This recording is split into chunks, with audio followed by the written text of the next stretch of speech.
Finding Dory is the sequel to the beloved Pixar film Finding Nemo, and this time we follow the supporting character from the first film, Dory, who is a fish with short-term memory loss. Excuse me one second. Yeah, I'm a little... my throat hurts a little bit today. So... one day, Dory gets a recollection of her parents, and she decides to set out and find them, and it takes her to an aquarium in California. While this is happening, Marlin and Nemo are trying to find Dory and get her to come back home. Dory is played once again by Ellen DeGeneres, and just like with Finding Nemo, she's amazing. This is a fine example of perfect voice casting, because her voice fits so well with this character, and no one else could do the role more justice than Ellen DeGeneres can. And one thing that the film succeeded at, or at least for me, was making me actually want to know more about Dory. And they accomplished it rather well, especially because going into the film, I really, I didn't care to see it, because, I was already satisfied with what we got in Finding Nemo, and also I was worried that they were gonna play too much into the whole, forgetfulness of her, and it was actually going to get a little bit annoying. However, somehow the filmmakers found a way to make it not annoying. Like, they use her disability to some really clever jokes, especially because she is following these clues that are bubbling up to the surface, and some of the memories are just things like, she's like, oh, that's a clue, but later it turns out it's not, but they end up playing it in a way that actually works, and it just keeps it at a fast pace, and it's just entertaining over and over again. There's rarely a part where it slows down. And with the journey to find out where exactly she came from, I didn't initially think it important because, like I said, I didn't really care to know, but the film made me care, and I think that's probably the most impressive part. Another impressive part is that they were able to take this supporting character and turn her into a fully fleshed out, complex character.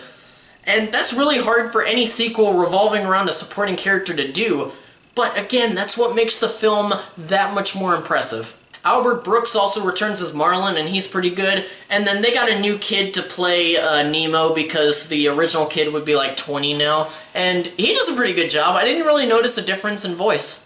And there are quite a few new characters that I found very compelling. I mean, you got a nearsighted whale shark named Destiny, played by Caitlin Olsen from It's Always Sunny in Philadelphia. You got a beluga whale with a concussion, and the concussion keeps him from using echolocation. He's played by Ty Burrell from Modern Family.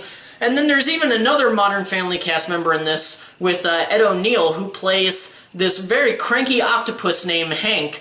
And they all do fantastic jobs in their voice performances, especially Ed O'Neill. I would actually say that the interaction and connection between Dory and Hank was one of the things that actually keeps the film going for most people. This is a very fast-paced story, so there really weren't parts of the film that dragged for me, and the film doesn't talk down to the audience either. It takes them seriously. It's a great family film. One that can be enjoyed by both kids and adults. The kids will love it for the wonderful animation, which I will get into later, and then the adults will love it for the smart humor and the surprising character arcs that are spread all throughout. One issue that I did have with the story, though, and this was a part that actually dragged for me in the story, and this is a minor spoiler, so if you haven't seen it yet, just mute your computer for a few seconds. Okay, ready? Go. So the part that dragged for me the most is mainly tonal inconsistency, but it's also a couple other things. It's the part where Dory actually finds her parents, and at that point she's worried about her friends, and then all of a sudden the film just stops to set up the fact that her parents set it up to where she could easily find them if she was ever in that area. And the scene just feels like it was trying to be more emotional than it actually was. Like, I was supposed to cry tears of joy, like, oh my god, she found them, this is so awesome. But I didn't feel it, it just felt forced. Now for the animation. The animation is freaking mesmerizing. The aquatic life still looks great as a whole, just like in the first one, but one thing that Pixar had done in recent years, starting with The Good Dinosaur, that I noticed, was that their backgrounds were hyper-realistic, seeming as though they just went, somewhere and started filming live action and then just put a bunch of CGI characters in there. And like I said, it looks like live action, whether you're talking about the underwater environments or stuff on land or within the or within the aquarium itself. But the difference between this movie and The Good Dinosaur is that the character designs were too cartoonish in The Good Dinosaur, and continuously took me out of the movie because it looked really weird and kept me from being fully invested in the story. But with Finding Dory, there's a good balance. And I believe that the reason why is because in The Good Dinosaur, they used very bright colors for their characters. And in Finding Dory, the colors are more muted, but in a natural way. Anything that's bright was more natural looking. And the humans actually looked like humans, you know.